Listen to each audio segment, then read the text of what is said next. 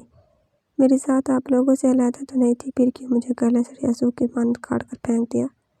میں بدتمیز نہیں تھی، آپ سب نے مل کر دیا۔ آپ نے کیوں کیا یہ سب کچھ، کیوں کیا ماما؟ میں تو آپ کی اپنی سگی بیٹی تھی، یوں رسوا تو نہ کرتی۔ کتنی دیر تک اسے سکتی روتی رہی، جب دل کا غبار ذرا ہلکا ہوا تو دوبارہ کتاب کھول لی۔ اگلے چند دنوں میں پاپا کا بخار مزید تیز ہو گیا تھا، اسے ابیشہ سے ساری خبریں مل جاتی تھی۔ اب تو اس نے صبح بھی کمرے سے نکلنا چھوڑ دیا تھا، اسے اب حویلی کے ہر مکین سے نفرت سی محسوس ہو گئی تھی۔ وہ تہمینہ اور زرینہ کے گھر گئی تھی، دونوں بہنیں مائکے آئی تو اس سے حویلی ملنے آئی تھیں، مگر جب وہ ان کے گھر گئی تو سب نے اسے منع کیا تھا۔ برا منع تھا لیکن وہ سرکشی پر آمادہ تھی۔ سب کے منع کرنے کے باوجود وہ وہاں ساری دوپہر گزار کر جیسے ہی شام 4 کے قریب حویلی واپس آئے تو اس کے پاس ابیشہ آ گئی۔ پلیز مشال آپ بھی میرے ساتھ چلیں، پاپا کی طبیعت بہت خراب ہے، انہیں بہت تیز بخار ہے، ان پر غنودگی طاری ہو گئی ہے، وہ بار بار آپ کو بلا رہے ہیں، صرف ایک دفعہ چلیں، بے شک 1-2 منٹ رک کر واپس آ جائیں، صرف ایک دفعہ۔ وہ منت کر رہی تھی۔ ابیشہ کے مقابلے میں خود کو ہمیشہ کافی بے بس محسوس کرتی تھی، اب بھی ہارنے لگی۔ سس بات میں گردن ہلا دی اور چپ چاپ اس کے ہمراہ چل دی۔ جب ان کے کمرے میں پہنچی گرد ماما، چچی زینب، بڑی امی، بھابھی سبھی موجود تھی۔ ماما اسے دیکھ کر پاپا کو جگانے لگی جو آنکھیں بند کیے ہوئے تھے۔ کمال دیکھیں مشال آئی ہے۔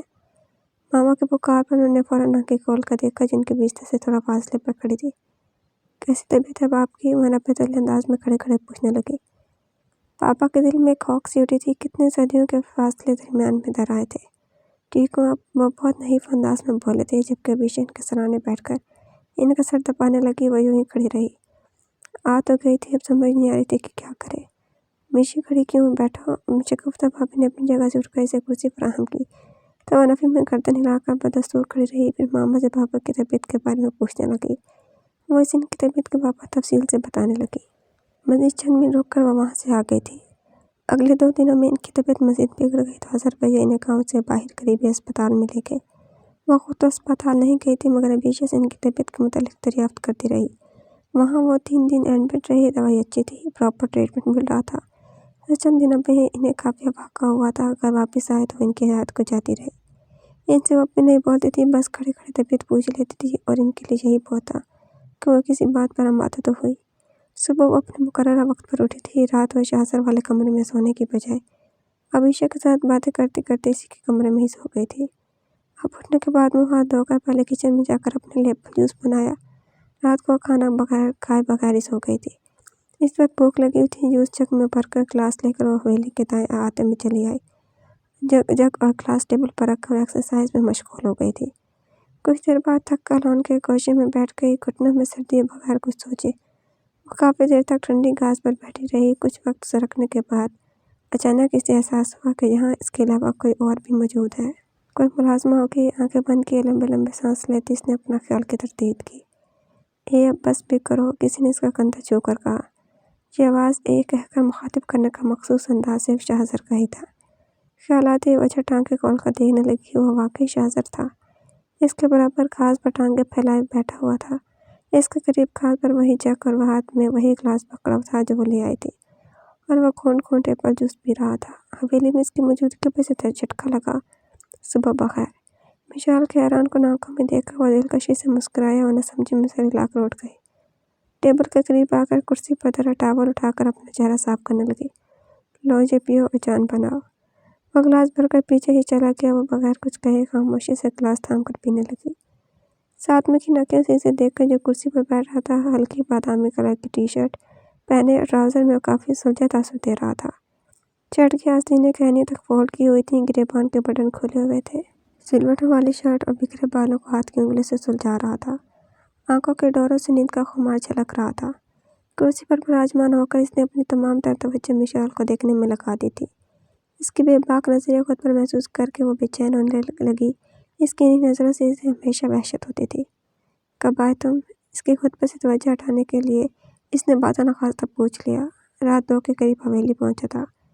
چچا جان کی ناساز طبیعت کا علم موت اور عیادت کو چلا آیا۔